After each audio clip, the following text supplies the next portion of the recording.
Welcome to our latest in our series of interviews with key wine figures from around the world. And this is for a series for VINEX, the online trading wine website. And this morning, well, for mine this morning, for your this evening, we're off to New Zealand and to David Babich. So Babich Vineyards. How are you, David? Yeah, very good, Richard. Very good. Yeah, I should have a glass in my hand while you have a coffee in yours. And I've got a cup of tea. So Very British. Very British. Yeah. So how's things with yourself? You know, you're obviously the other side of the world from where I am, and conditions potentially are a little bit different from what they are here. But do you want to talk us through how things have been for you this year in terms of where you went into 2020 before we got to get into the whole COVID situation? Yeah, well, I think the year's kicked off, as most years, fairly positively. We have had quite a dry spell through November, December, January. So, in January, we're looking at, extended forecast of dry weather. It's setting the vintage up. We would harvest in March and April. And so we're setting the vintage up really well. We've got a good crop on, across the various varietals, feeling very positive about all of that. Company's in great shape, continuing to grow our export markets, and within each market, we're getting positive feedback about what we're doing. So, January, top of the world, what could go wrong? Nothing as far as our strategic planning showed. And things then pivoted, and New Zealand has gone into this fairly robustly. I mean, a lot of countries were sort of slow to react. New Zealand, I think, was 1 or 2 weeks slow to react, but that was retrievable. So we shut down. So when was that? When did it really hit you? They started taking it very seriously in early March. And even before that, but it was a bit passive. People coming in off the borders should self-isolate. It's a voluntary system, and we've got tourists turning up who are not coming here to self-isolate in a hotel for 2 weeks. No. And so then, first recorded case at some point around there. But by the 25th of March, things had galvanized, and we went straight into sort of level 4 lockdown. And don't leave your home. And 7 weeks of that, and we came out to level 3. We've done, I think, probably 4 weeks at level 3. Tonight we go to level 1. Right. So, life within New Zealand tomorrow will be normal, except for border control. There's very little inward or outward. Because I must say, being on this side of the world, looking at what New Zealand's done, we're all quite reasonably envious, really, in terms of. I mean, I appreciate, your lockdown has been a lot more severe than perhaps it has been in other parts of the world. I know most of Europe had a very strict lockdown. Yes. So if it was that severe, I mean, talk us through how the harvest went, because obviously you had the whole harvest to deal with as well. Actually, the day that they announced we were going on Monday, they announced we're going into level 4 lockdown on Thursday, and on Thursday it was our first day of vintage. So I was thinking, how the hell is that going to work? And that was a fairly anxious 48 hours. And I was trying to figure out what would we do if they said you can't harvest. And really our options were to attempt to harvest anyway, which I think would cause a police call out at some point. Or don't accept that you can't harvest, and I'd have to shut the business for probably 9 months. Mothballing a business of our scale would be, unprecedented. Certainly in 100 years we've been in business, we've never shut the doors for 9 months. So it'd come back in 9 months. So we were kind of very concerned about that. But anyway, we got the green light as primary industry. And what the wine industry, I think, can do quite well is effectively we're food processors. So we comply with a lot of food regulation. We're very good at saying, here's how we do this against an auditable standard. So within 2 or 3 days, our winemaking staff had put together a program that we could operate while meeting all the social distancing rules, all the home isolation, all the reporting, we're taking temperatures of everybody every day, and recording their movements outside of work. I guess again, you're dealing with a situation that's not a normal scenario to be doing all those sort of extra health and safety measures. So was a lot of sharing of knowledge between the winemakers? Was lots of, I guess you're all in it together, really. Yeah, and I think all the wineries do take to this quite well because everyone's dealing sort of with a similar thing and they're used to it. Like we're BRC accredited, for example. Okay, That's quite a standard to comply with, and the COVID compliance was it's not the same thing, but it's a bunch of things you develop as a standard, and then you put them out to our people who know what they're doing. And I think that's true in a lot of wineries, or breweries, or people making meat pies, for example. They would all get this very quickly.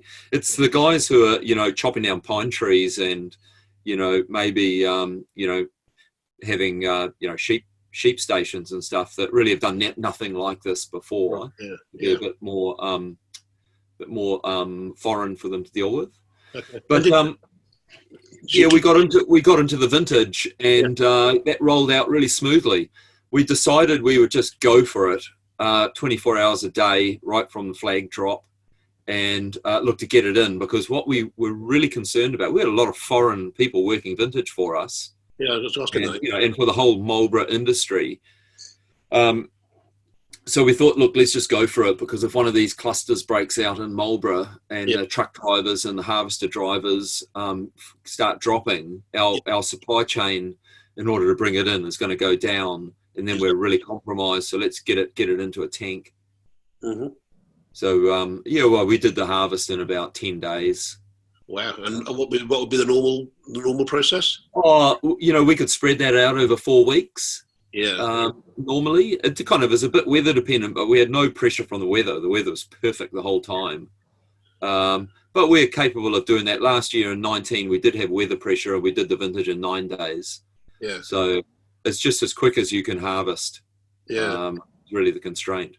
So, I mean, I can ask you, in terms of the number of sort of workers that must have been in the Marlborough region at that time. I mean, it's quite amazing, actually, how the whole industry seems to have managed to. I mean, the reports are that most of the harvest was done fine, and everyone's come through that process reasonably well, haven't they? Yeah, and Blenheim somehow, remarkably dodged a bullet, because, we would normally have about 24 or 25 internationals, and they're mainly from Europe and US, or North America. Yeah. And we bought a lot of these. People came in February, like we said, look, we need you in 3 weeks before we start. And it wasn't, a little bit of that instruction was about COVID, but really COVID was starting to become an issue at that point and come onto radar screens, sort of more in February than January. But anyway, we had everyone in the country sort of by mid-February, but not every winery would be doing it the same as us. And I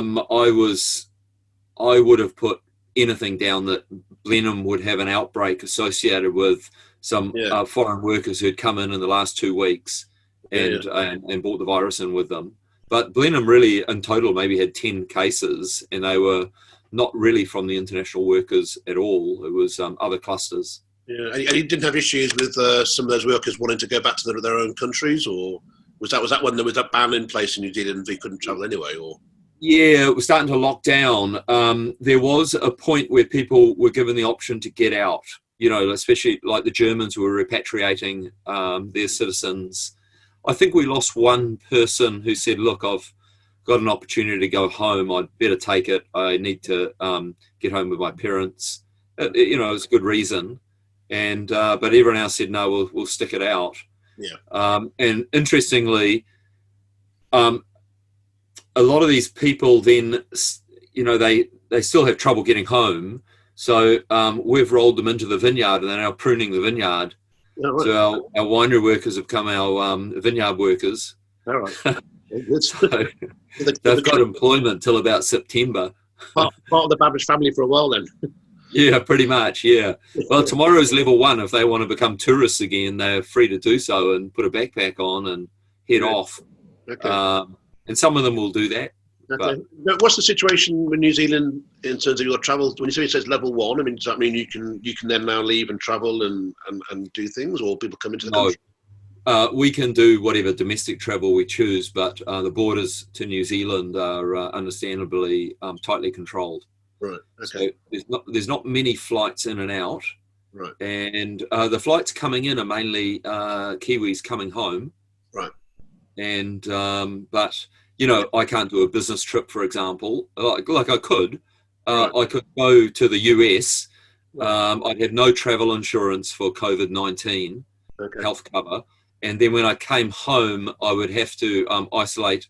I expect in a government institution for 2 weeks. Right. Okay. So, I suppose the situation, as we're now sort of like, well, for us, I suppose in Europe, we're in sort of like week 10 or 13 of this. I can't remember, somewhere around there anyway. But I guess as different parts of the world move through the whole COVID scenario, you're going to find yourself in a situation whereby you might be okay to travel, but the country you want to go to probably isn't the kind of country that you do actually want to go to. yeah. I mean, how are you looking at doing business still? I mean, is it mainly it's all still through Zoom, and as your supply chain being okay in terms of getting wines out? And Yeah, well, we have one person located in London. okay, we have 3 in the US of our people. yeah, we have 3 in China. yeah, so these people are our actual, arms and legs overseas. yeah, and then other than that, as you say, it's Zoom meetings, it's phone calls, staying in contact with customers. yeah, doing, you end up doing more strategic planning than usual, yeah. and just drafting different plans. So in terms of how your sales have been and your exports, what kind of impact has there been on that? Well, yeah, it's a bit market by market, and I guess to simplify that, where we've got greater exposure to the on-trade, it hasn't been that good, and where we have more exposure to the retail side of the business, it's been pretty good.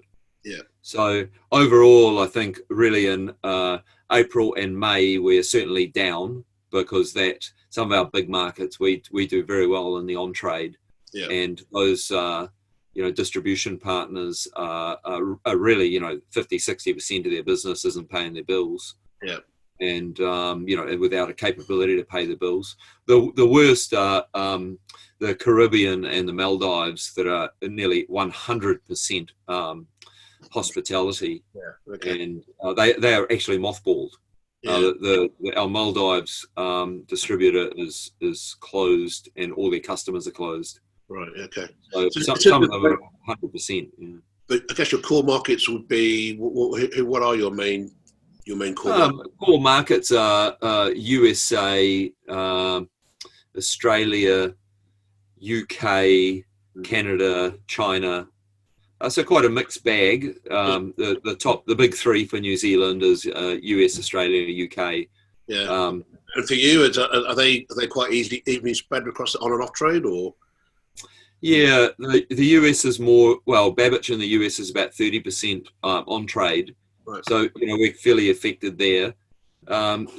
Sort of probably quite similar in the UK, actually. Australia, we're more like 50% on trade. Okay. And our distributor there is really having a difficult time and is in, survival mode. That they will survive. But there's, they've got everyone on furlough. Yeah. It's 1 day a week, make some phone calls, but you're not allowed, there's not much visiting. The hospitality sector is shut down. Yeah. So, pretty unprecedented. Not something that's really, it's black swan material. You don't come up with this in your strategic plan 3 years ago. Yeah. But if there's any kind of consolation to all this, is that we are all in the same boat, aren't we? So it's not like it's New Zealand are having to deal with this on their own.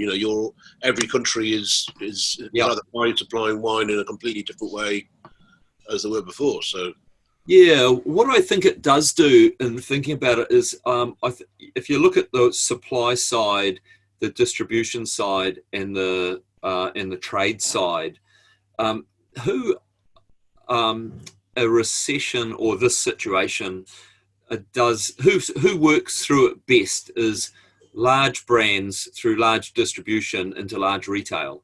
Yeah. Because that's all kept working. Yeah. And small brands through smaller distributors who aren't as well resourced going into restaurants have just had their business shut down. Yeah. So I think the GFC was a bit like this as well.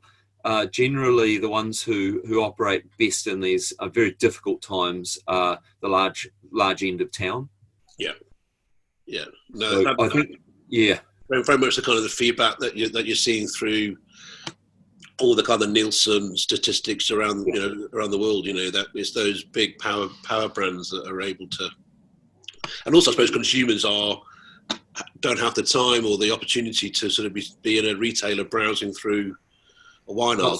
They need to just sort of like get in there and get out. So hold your breath, run in, grab a bottle and run.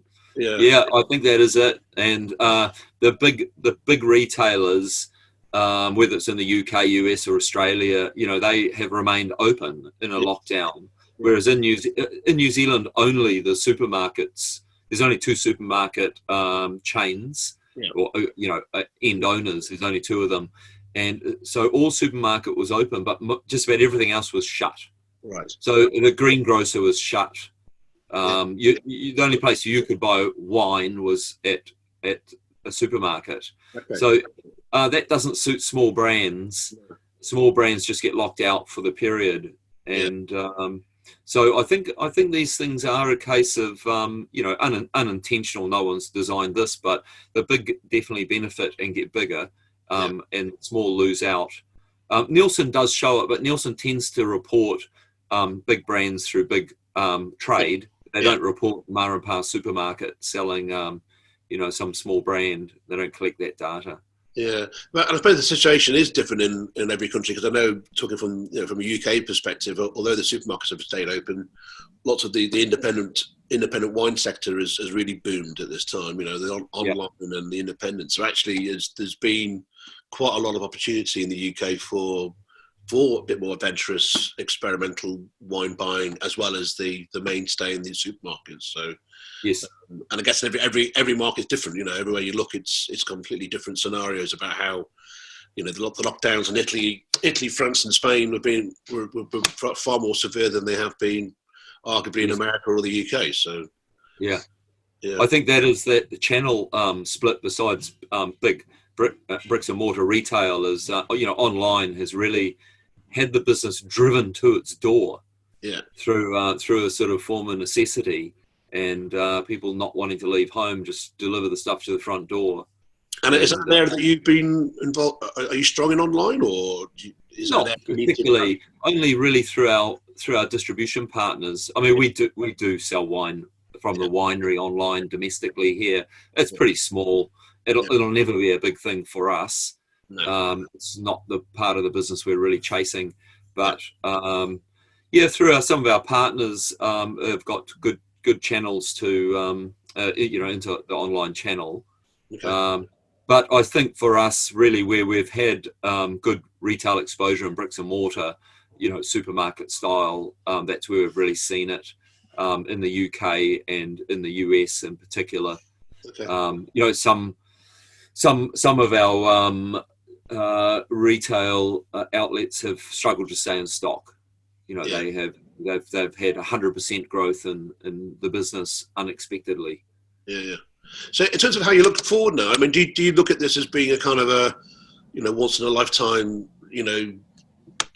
scenario, and there's no point in changing your whole business model to respond to this, or do you look at it and think perhaps we are a little bit over dependent on trade in this market, or how do you do that? Yeah, that's a good question. I think in a broad sense, notwithstanding the tragic loss of life, I think this is another change like GFC was, and something else 10 years prior to that, the tech wreck or whatever.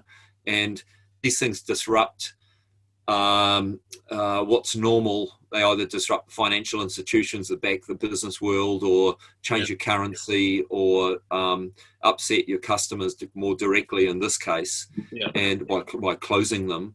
I look at it and go, this is another thing to weather. If some companies in the supply chain, unfortunately, won't make it through, and that's either just poor timing or maybe a bit light on balance sheet. But I think for us as a 100-year company, if I ask my father about this sort of thing, he goes, "Oh, I've had 4 or 5 of these in my life. That you get through them. Things can change. We'll know that online will be more of a thing going forward. It was always a growing thing, but it's had a shot in the arm. You'll understand that, often on trade is considered a safe part of the channel, route to market channel, because it's not really driven by promotion, and it's good for brand being in a wine menu. But who would think that something closes down the on trade for 3, 4, 5 months? It's just strange.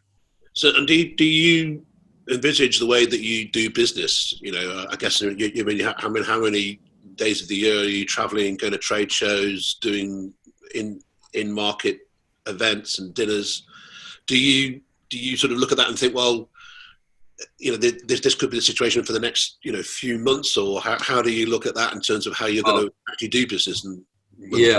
I don't have an exact answer to that question, because for New Zealand is shut until they have a vaccine. A vaccine might be 18 months away or 2 years away. Really? So New Zealand is facing we won't be travelling for that period of time.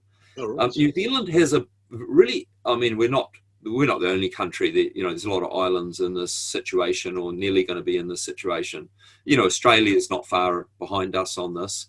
But if you shut your borders and you're really just sweating it out with the virus, either waiting for a vaccine or waiting for the virus to run out of steam, you've really got to hold your breath internationally for a long time. We can still export wine, but as far as going to pro wine, 2021 or something, we're not going to it. The vaccine won't be here by next March and distributed globally, and we won't be travelling. So I didn't appreciate it was that your lockdown was such a long period of time. That's I think we're making plans that we don't travel for most likely 18 months, possibly 2 years. That really the population in New Zealand doesn't leave New Zealand in that period of time. You must look at the rest of the world, and because obviously, again, I'm talking from the point of view of being in the UK, and people are already booking their holidays to go to Central Europe in middle of July. We're right on the eye of the storm. So look, you got to take the good with the bad. It's we're virus free, but we're imprisoned. So what we think will happen is they'll open a trans-Tasman bubble, because Australia, I think, will be in a similar situation in New Zealand in maybe 3 or 4 weeks. And we'll go to Australia. I guess between the two countries as well, there must be a lot of people who have family in the two countries as well, I guess. Yeah, there is. There's a lot of that overlap. We'll have someone to play rugby against. There's no international sport when your team is locked at home. That's another thing I hadn't thought of. We'll be like the Grand Prix. It'll be playing rugby on a screen with little players running around. We'll be able to bring Jonah Lomu out and posthumously get him over the line one more time. Yeah, bless. Yeah, no.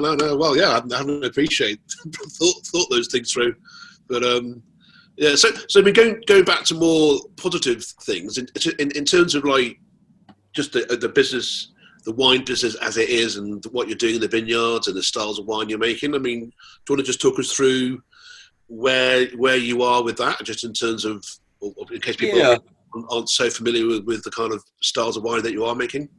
Yeah, well, I guess in a broad sense, what we do make in New Zealand is our primary item is Sauvignon Blanc, usually Marlborough Sauvignon Blanc. Pinot Noir is number 2. It could be Marlborough, it could be Central Otago, it could be Wairarapa, it could be from somewhere else.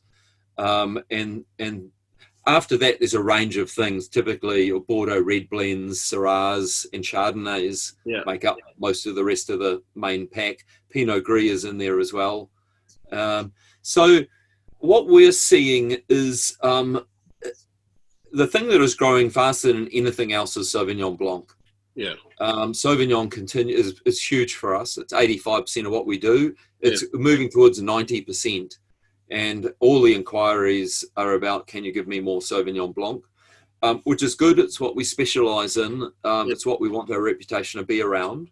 Yeah. We try and attach a bit of Pinot Noir to that, our second biggest line item. What's been unsurprisingly popping out more recently is rosés. Yeah. So we now, we're putting rosés on the market, and they're being grabbed. We run out of stock on rosé. The rosé could be, we launched with a single vineyard Pinot Noir rosé, which is really popular. Mm-hmm. But now we're doing a Bordeaux red mix, mainly Merlot, a bit of Cabernet as well. And we're just launching that. I think that'll get snapped up. Yeah. So, I say it's unsurprising because, the world is making a lot of rosé these days. Yeah. It's not necessarily as renowned for its rosés as it is for, as you say, the Sauvignons and the Pinots. So yeah. And from your point of view, from Babich's point of view, I mean, how much? What would be the splits for you in terms of the varieties? For us, I think we would be certainly 85, maybe 88% Sauvignon in our total crush. Yeah. Pinot Noir would be next, Pinot Gris after that. Then getting down, Bordeaux Red is, we'd probably do 10,000 cases of Bordeaux Red. Okay. Red blends, and then into smaller items, Chardonnay, Syrahs. Yeah. Because I suppose for the wine community or the wine, Twitterati or the wine commentators, there's always this sort of thirst for what's next, isn't there? I know. Yeah. What's next is Sauvignon Blanc. I know. It's a bit like, I always feel a bit like asking Coca-Cola. What's next after Coca-Cola? Yeah. What are you going to do? Yeah, that's right. New Coke. I often think through that question, and we'll talk about it strategically. What say the interest goes out of Sauvignon, and the reality is our vineyards are all Sauvignon, 85 to 90%. What we have to do with Sauvignon is either continue that interest through, for us, we're making increasing amount of organic Sauvignon, and it's single vineyard organic mainly, but not necessarily. We've got other vineyards that are organic. We can make the style of Sauvignon, I guess, is it? Yeah.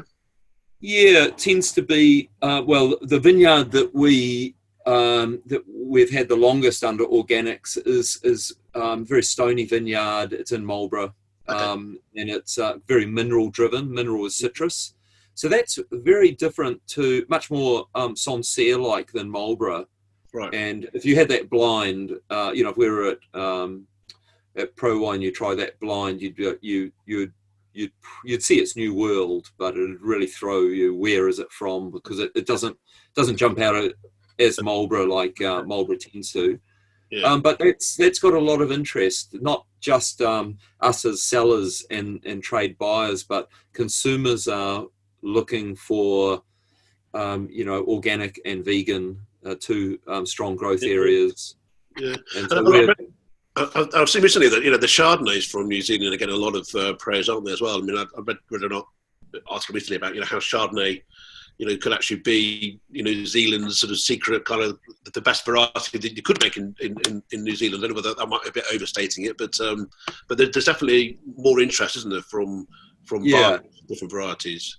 Our Babich reputation in New Zealand is around Chardonnay. Ironically, our Iron Gate Chardonnay, which is our top Chardonnay, has. If I meet someone and I'm Dave, I say David Babich, they go, "Oh, I've got your Iron Gate in my wine cellar."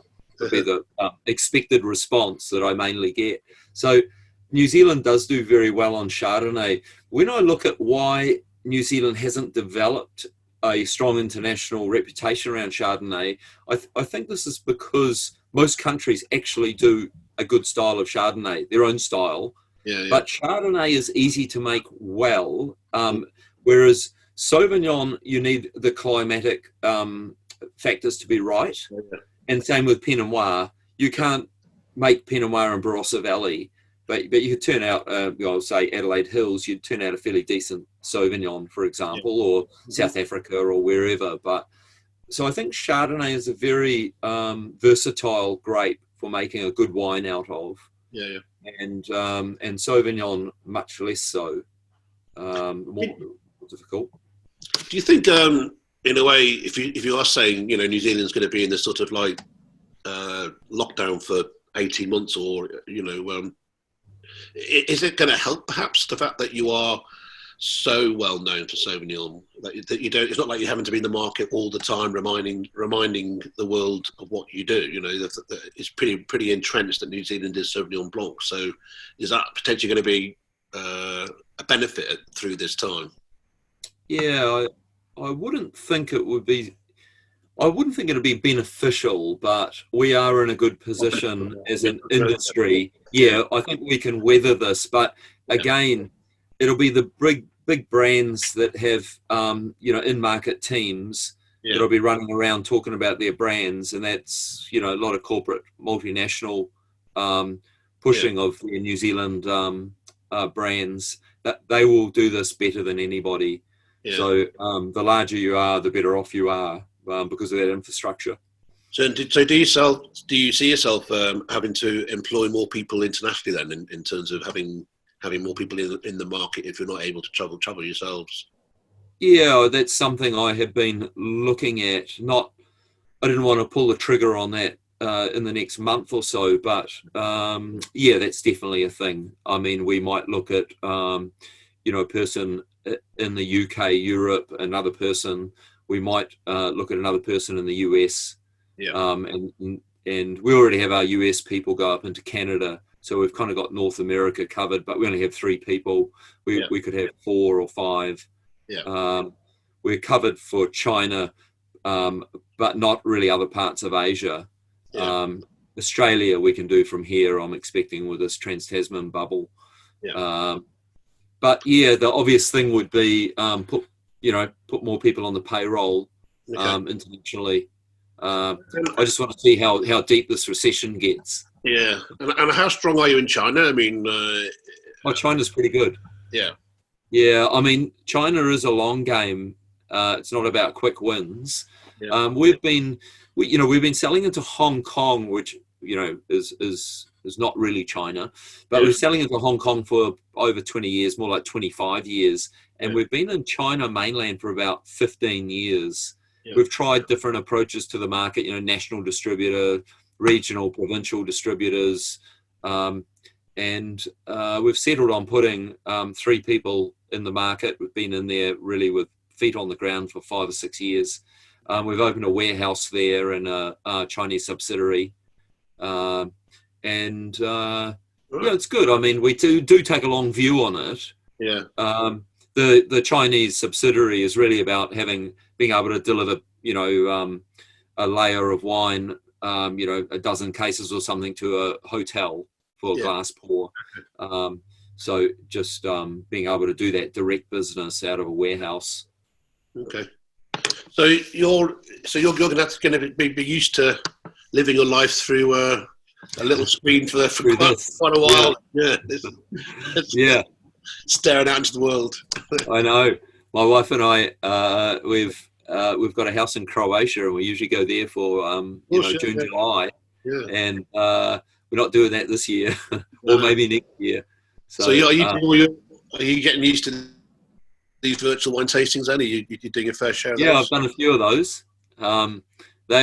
And what happens is it comes down to the time difference, because I was doing one with our guys in New York, and they are 18 hours behind us. So sort of at 8 a.m. it's there 4 p.m. and I'm 16 hours. I've got a glass of wine in my hand. I'm thinking, this is pretty weird, but I'll do it anyway. So you end up having a glass in your hand at some odd times of the day or night or morning. So particularly if it's your Thursday and it's their Friday, or your Friday it's their Thursday. Yeah, we're ahead of everyone. So it's always backwards one day. And I think we'll be doing more and more of that. And it's kind of a new way of doing business. Yeah. And it's sort of forced upon us, but we'll roll with it and make the most of it. Yeah, and I guess it has as well, though. I think it's taken quite a lot of people out of their comfort zones to some extent in terms of actually forcing people to do more interaction and actually getting on the phone, realizing your phone actually does make phone calls. Yeah. You know, Forget that. yeah. I mean, obviously it doesn't replace face to face, but I guess if you're not traveling 2-3 months of the year or however many times you are doing it, I guess it allows you to change the way you work, I suppose. Yeah, I think so. And I think throughout the supply chain, people are fairly understanding of the situation. Everyone's affected by it. So, shall we do a Skype call? Like the example I used before was with our New York, sales team, and there's about a dozen salespeople there. It's there 4 o'clock on a Thursday, and we are having a glass of wine. They're towards the end of day, and they've been through, they're still going through a bad time. Yeah. We get together, have a chat. It's pretty light, but I get to catch up with them and tell them about our vintage and do a virtual tasting with a new release wine. Mm-hmm. And I haven't left my office. Yeah. So I haven't got on a plane and travelled to New York and spent all that downtime and expense associated with it. So I don't think it'll all be. I'll be looking forward to travelling once that opens up again, but I don't particularly miss it for the time being. We'll make other ways work. Yeah, and just finally, I mean, do you look at the next? The kind of the lessons that you've learned through all this. I mean, I know we're all sort of still in it, so it's quite hard to sort of be able to take a bit of an outside view. But I mean, are there any lessons that you've taken from all this? Well, I do think as a general lesson, this sort of stuff, and this one is peculiar because it's really 100 years since we had the Spanish flu affecting the Western world, but I think every 10 or 12 years, something very disruptive does come along, and companies, if they can maneuver themselves into a position of having a strong balance sheet, it sees you through that time. Mm-hmm. And it's, there's a bit of a catch-22 for businesses because on one hand, you take the risks, you get the rewards, and the bold are rewarded. But if you're bold and you entered into something in January or February this year, that's not going to be so good. Yeah. So, you've got to have this, sizable risk, but not so great that if the wind changes direction, that you get knocked over. Yeah. I don't think, I don't think it'd be the right advice to say, make sure you're, don't pay as much attention to the on-trade, for example. Being on-trade focus hasn't really paid off, but the on-trade for a lot of small brands, it's their lifeblood. Yeah. And they're not really being sought out by large format retailers. They're small brands, and they've got to go through that channel. So channel advice on this. Maybe we won't get another of these for 100 years. So anything we learn is only really about recession, managing recession. Yeah. And I think really, people becoming unemployed is a concern. It's not great for the individuals who lose their income and their livelihood, and they take some hits, personally around that situation. But it also economically it's damaging. They become, they're watching their spend. They're not buying wine. If we see this sort of high unemployment go through the US and the UK and Australia, there's going to be a real price on that, not just for wineries, but for everyone who's trying to sell in. So kind of now, the virus will be managed, but it's the secondary stuff around the recession that is going to be cutting deep. Yeah. Good. Right, actually, well, thanks for talking to us. So I'm sorry I won't be able to see you in Provine next year, or you won't be in London. Maybe you will. I don't have a crystal ball. This thing might all just blow over. Yeah. Who knows? Who knows? We get a vaccine, might all be. Those Oxford boys might pull one out of the hat, or boys and girls might pull something out of the hat for us, and we're away. and the All Blacks might be dominating the rest of rugby the rest of again. Yeah, I don't know how that's going to work out. Yeah. England seem to be putting a fairly good show forward at the World Cup, I recall. Yeah, well, that's another story for another day. But Yeah. Anyway, thanks a lot for your time, and all the best to you and your team and your colleagues in New Zealand. Yeah, thanks very much, Richard. All the best to you too. Great talking to you. Thanks, mate. Cheers. Catch you later. Bye.